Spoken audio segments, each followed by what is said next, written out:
Uyghur tili güzel til, boy til. Uyghur tilining Google tarjimasi, ya'ni Google Translation ga qo'shilganlik munosabati bilan Google shirkati va bu xizmat uchun to'kib qo'shgan barliq texnikarlarga rahmatimizni bildiramiz. Bugungi videomizda Uyg'ur eg'iz tilidagi biz doim ishlatadigan ba'zi so'z iboralar, so'z birikmalarini ingliz tilida qanday ifodalash to'g'risida to'xtalamiz. Darsimizning oxirida yamonga yo'liqsang yarisi, qozonga yo'liqsang qarisi degan maqol tamsilini o'rganamiz. Qani diqqatingiz davomli videoda bo'lsin.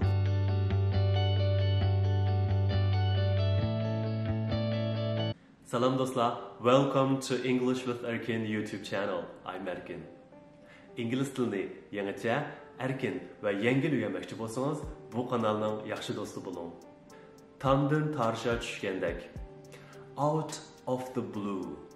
Ya'ni hech ishdan hech yo'q, tuyuqsizlar yoki o'ylamag'aydan degan bilan o'xshash ma'no. Jumla ichida masalan, my old roommate called me out of the blue. Konu yataqdashim tomdan tarsha tushgandek telefon qilibdi degan ma'noda. Kallangdan ketdingmi? Out of your mind.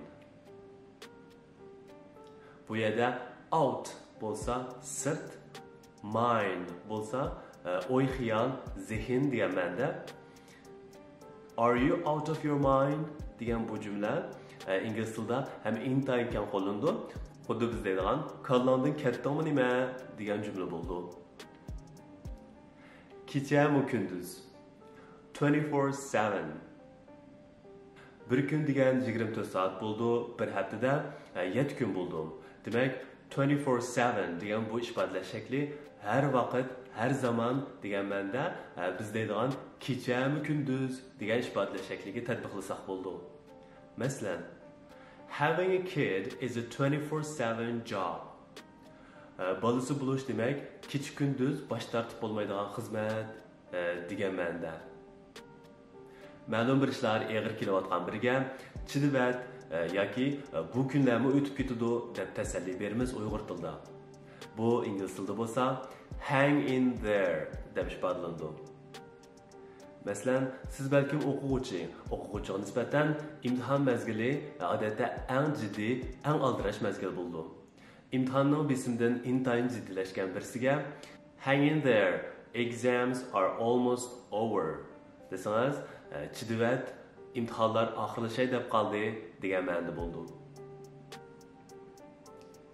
Keyingi so'z bo'lsa biraylarni sharhilash so'zi, ya'ni o'ngluq, kichik fe'l. Down to earth. He's the most down to earth person I've ever met. U men tanishgan eng kichik fe'l odam, eng o'ngluq odam degan ma'noda.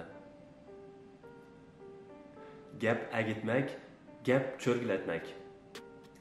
Beat around the bush or beat about the bush.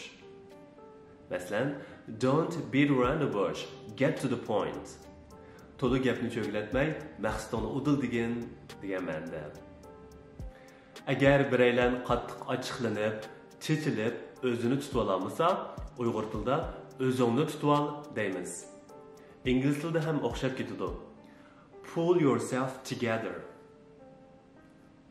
Masalan, just pull yourself together and please stop crying.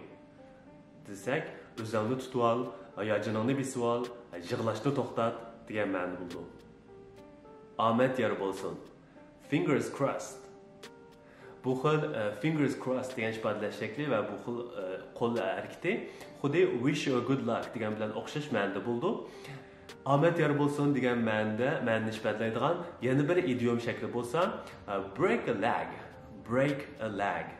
Bu idiomni omad yor bo'lsin degan ma'noda ko'pincha artist, san'atkor yoki ma'lum biraylar o'yin qo'ymoqchi bo'lsa, numur ko'rsatmoqchi bo'lsa, shu o'yindan avval ishiltish orqali omad tilaymiz. Arzimaydi. It's not worth it. Bu yerdagi arzimaydi, rahmat desa arzimaydi deb javob qaytargandagi arzimaydi emas, balki bakrak ma'lum bir kimlar uchun ma'lum bir ishlarni qilish, badal to'lash arzimaydi degandagi arzimaydi degan ahvolga bakrak tushdi. Keyingi ifodalash shakli bo'lsa dahshat chiroyli, Alamet çıraylık. Drop dead gorgeous. Bu gorgeous degan söz adam ve neslerge işletildi. Çıraylık, güzel, isil degan ma'noda. Hamda drop dead gorgeous bo'lsa birlikda ishlatilganda alamet çıraylık bo'ldi. Bulupmu Amerika eğiz tili, ingliz tilida intayin ko'p ishlatildi. Uyg'ur tilidagi keyingi ifodalar shaklimiz bo'lsa gapini qilma. Eğiz tilida bekrak gapini qilma deb ishlatildi. Buni inglizcha tarjima qilsak don't get me started. Xuddi Uyg'ur tilidagiga o'xshash, ma'lum bir odam yoki ish hodisa to'g'risida paranlashyapsiz. Tuyuqsiz boshqa bir odam yoki boshqa bir munosabatlik paran chiqib qolganda, uning gapini bir qilma deb qo'yamiz. Ingliz tilida ham o'xshash. Don't get me started. Oxirgi ifodalar shaklimiz bo'lsa, ichimni siqma, jinimni chiqarma. Leave me alone. Stop bugging me. Quit bugging me. Give me a break. Leave me alone. Stop bugging me. Quit bugging me. Give me a break. Bu şu 4 xil ifodalash shaklining hammasila o'xshashlar Uyg'ur tilida, Eğiz tilida biz deydigan ichimni siqma yoki bo'lsa ba'zi kishilar deydigan jinimni chiqarma degan ifodalash shakli bilan o'xshash ma'no ifodalaydi.